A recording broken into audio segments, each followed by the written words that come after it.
Welcome to our YouTube channel study book. आज के इस वीडियो में हम डिस्कस करने वाले हैं Madhya Pradesh power generating company limited का नोटिफिकेशन आ चुका है। ये आप लोगों के लिए बहुत ही शानदार मौका है। तो रिक्रूटमेंट आया हुआ है यहाँ पे क्या permanent job and contract basis पे। तो recruitment on various cadres in state power sector companies of MP on regular and contract basis पे आया हुआ है 2022 एंड 23। तो आज के इस वीडियो में हम यहाँ पे सारी इंफॉर्मेशन के बारे में डिस्कस करने वाले हैं कि आपको अपनी प्रिपरेशन किस तरीके से करना है, कितने नंबर ऑफ क्वेश्चंस पूछे जाते हैं, क्या आपका एग्जाम का सिलेबस रहने वाला है। तो सबसे इम्पोर्टेंट चीज होती है, हमें किसी भी चीज की तैयारी कर रहे हैं तो हमें उसका सिलेबस पता होना चाहिए एंड एग्जाम का पैटर्न क्या है। तो ये जो छोटी छोटी बेसिक से चीजें हैं वो भी हम आज के इस वीडियो में डिस्कस करने वाले हैं। तो ये आप सारी जानकारी कैसे लोगे, आप वीडियो की स्टार्टिंग से लेकर लास्ट तक पूरा देखिए, देन उसके बाद ही आप सारी इंफॉर्मेशन को गेन कर पाएंगे। ओके, तो चलिए स्टार्ट करते हैं। जैसे कि हम बात करें नेम ऑफ द कंपनी, तो एमपीपीजीसीएल यहाँ पे कंपनी जैसे कि Madhya Pradesh power generating company limited. तो इसका मेन फंक्शन क्या है, जनरेशन ऑफ इलेक्ट्रिसिटी। वेबसाइट दी हुई है, आप इस वेबसाइट पे जाके इसकी सारी इंफॉर्मेशन ले सकते हैं। एंड एमपीपीजीसीएल जैसे कि पावर ट्रांसमिशन कंपनी है। ओके, एमपीपीएमसीएल मतलब कि पावर मैनेजमेंट कंपनी। ओके, तो ये जैसे पूर्व क्षेत्रीय विद्युत के बारे में बताया हुआ है, इस तरीके से कंपनी के नाम दिए हुए एंड मेन फंक्शन ये वेबसाइट दी हुई है। आप इस वेबसाइट पे जाके सारी इंफॉर्मेशन यहाँ पे प्राप्त कर सकते हैं। ओके, अगर हम पोस्ट के बारे में बात करें, रेगुलर की कितनी कितनी पोस्ट आई हुई है कैटेगरी वाइज, सारी डिटेल्स में हम यहाँ पे जानकारी लेते हैं। जैसे कि असिस्टेंट इंजीनियर की पोस्ट है यहाँ पे, manager technical distribution transmission electrical training, ठीक है। तो जो पोस्ट है यहाँ पे रेगुलर, अगर हम ओबीसी के लिए बात करें तो नंबर ऑफ पोस्ट कितनी, 3 है। ओके, ईडब्ल्यूएस के लिए कोई भी यहाँ पे पोस्ट नहीं है। जैसे अनरिजर्व के लिए 5 है। टोटल पोस्ट यहाँ पे कितनी आई हुई, 13 आई हुई है। अगर हम असिस्टेंट इंजीनियर की बात करें मैनेजर सिविल के लिए, तो टोटल पोस्ट कितनी, 6 पोस्ट है। अगर हम अकाउंट ऑफिसर की बात करें तो टोटल 46 पोस्ट है अकाउंट ऑफिसर के लिए। जैसे फायर ऑफिसर के लिए बताया गया है, लो ऑफिसर के लिए, शिफ्ट केमिस्ट के लिए। तो यहाँ पे टोटल पोस्ट भी यहाँ पे डिस्कस हुआ है। अगर हम जूनियर इंजीनियर इलेक्ट्रॉनिक्स की बात करें तो 17 पोस्ट है। अगर हम जूनियर इंजीनियर असिस्टेंट मैनेजर की बात करें तो यहाँ पे 240 टोटल पोस्ट है।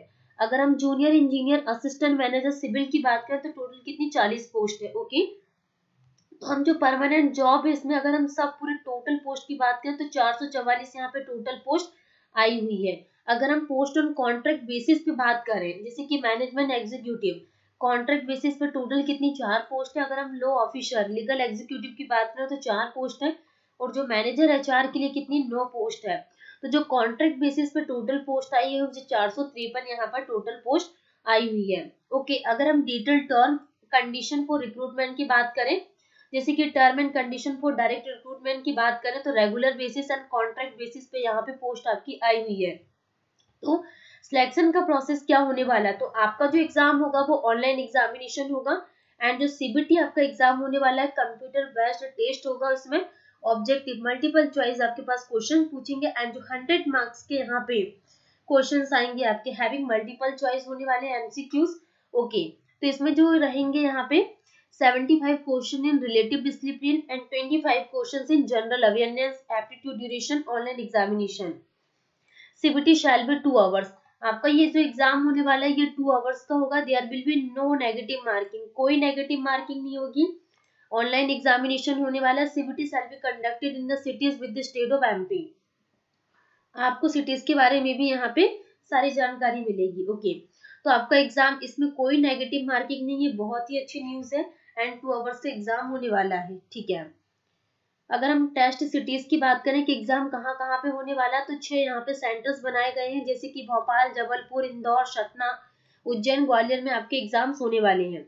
अगर हम application fee and other charges की अगर हम बात करें, जैसे कि हम बात कर रहे हैं किसके लिए, यहाँ पे फी फॉर अनरिजर्व कैटेगरी के लिए, जो अनरिजर्व कैटेगरी के कैंडिडेट्स हैं उन लोगों के लिए 1200 रुपये फी लगेगी। एंड जो एसटी एससी ओबीसी कैंडिडेट है, उन लोग पीडब्ल्यूडी ईडब्ल्यूएस उन लोगों के लिए 600 रुपये यहाँ पे क्या है, फी है, ठीक है। अगर हम टेंटेटिव शेड्यूल की बात करें तो फॉर्म फिलिंग डेट कब से स्टार्ट होने वाला है, तो जो online registration application form start हो गए हैं 24/2/2023 से आपके फॉर्म भरना स्टार्ट होगा। एंड जो लास्ट डेट है वो 16/3/2023 क्या लास्ट डेट रहने वाली है।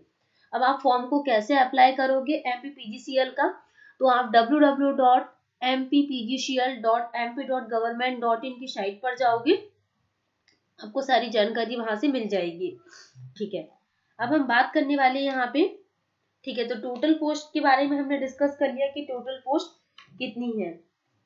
ओके, अगर हम मिनिमम एजुकेशनल क्वालिफिकेशंस की बात करें कि क्या क्वालिफिकेशंस मांगा हुआ है किस पोस्ट के लिए, जैसे कि assistant engineer, manager, technical, distribution, transmission की अगर हम बात करें, तो क्या जो कैंडिडेट है should have regular BE BTech की डिग्री इसके पास होना चाहिए। अगर हम असिस्टेंट इंजीनियर, मैनेजर, ट्रेनी की बात करें तो candidate should have regular BE BTech यहाँ पे कंप्लीट होना चाहिए।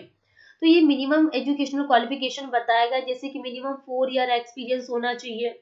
ओके, पोस्ट वाइज यहाँ पे सारा ये इंफॉर्मेशन लिखी हुई है, जैसे कि अकाउंट ऑफिसर के लिए यहाँ पे डिस्कस किया हुआ है, फायर ऑफिसर ट्रेनी के लिए, लॉ ऑफिसर ट्रेनी, एंड जैसे शिफ्ट केमिस्ट के लिए मैनेजर ट्रेनी, जूनियर इंजीनियर के बारे में बात हुई है, जूनियर इंजीनियर प्लानिंग इलेक्ट्रॉनिक्स से जूनियर इंजीनियर असिस्टेंट मैनेजर, जैसे कि junior engineer assistant manager civil के लिए तो candidate should have regular diploma होना चाहिए इन सिविल इंजीनियरिंग।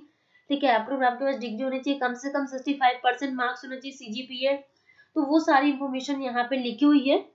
ठीक है, अगर हम एज लिमिट की बात करें तो कम से कम 21 ईयर, एंड जो मैक्सिमम ईयर है, सॉरी, तो जो मिनिमम एज लिमिट की बात करें तो 18 ईयर से लेके 21 ईयर यहाँ पे पोस्ट कोड के अकॉर्डिंग बात कर रहे हैं।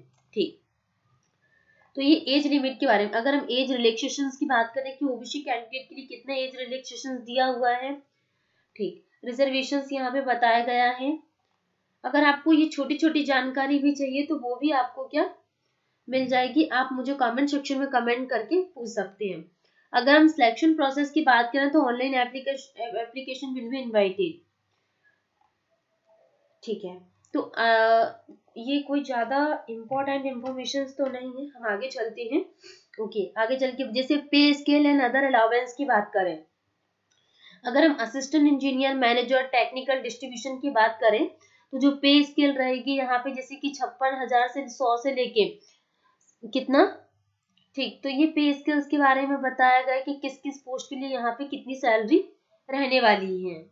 ओके, और अगर हम प्रोविजन पीरियड की बात करें तो जैसे कि 001 पोस्ट कोड के अकॉर्डिंग यहाँ पे प्रोविजन पीरियड कितना 2 ईयर का रहेगा, एंड 3 ईयर का यहाँ पे प्रोविजन पीरियड रहने वाला है।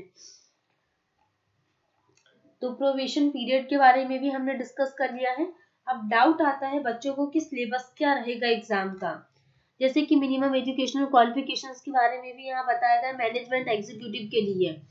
जो क्वालिफिकेशंस एंड एक्सपीरियंस मांगा हुआ, the candidate should be a regular MBA finance PGDM finance. Okay, जैसे कि मिनिमम 60% मार्क्स होना चाहिए।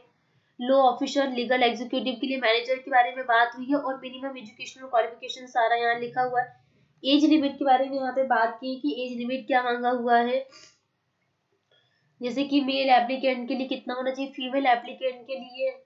अगर हम एज रिलैक्सेशन की बात करें तो 5 ईयर होना चाहिए, क्या हो, जैसे कि OBC कैंडिडेट के लिए, ST SC, तो वो कैटेगरी वाइज क्या है सारी एज रिलैक्सेशन को यहाँ पे डिस्क्राइब किया गया है। ओके, तो सिलेबस के बारे में हमने डिस्कस नहीं किया, तो हम सिलेबस के बारे में डिस्कस कर लेते हैं कि सिलेबस रेम्यूनरेशन के बारे में बताया गया, जैसे कि मैनेजमेंट एग्जीक्यूटिव के लिए कितना रेम्यूनरेशन होना चाहिए, लो ऑफिसर के लिए, मैनेजर के लिए। ठीक है, तो आज के इस वीडियो में इतनी ज्यादा खास इन्फॉर्मेशन तो नहीं है, वैसे जितनी यहाँ पे इम्पोर्टेंट थी वो सारी हमने डिस्कस कर ली। इसके अदरवाइज अगर आप लोगों को डाउट आता है तो प्लीज आप मुझे कमेंट सेक्शन में कमेंट करके अपने डाउट्स को क्लियर कर सकते हैं। जितनी भी इम्पोर्टेंट इन्फॉर्मेशन थी वो सारी हमने डिस्कस कर ली है।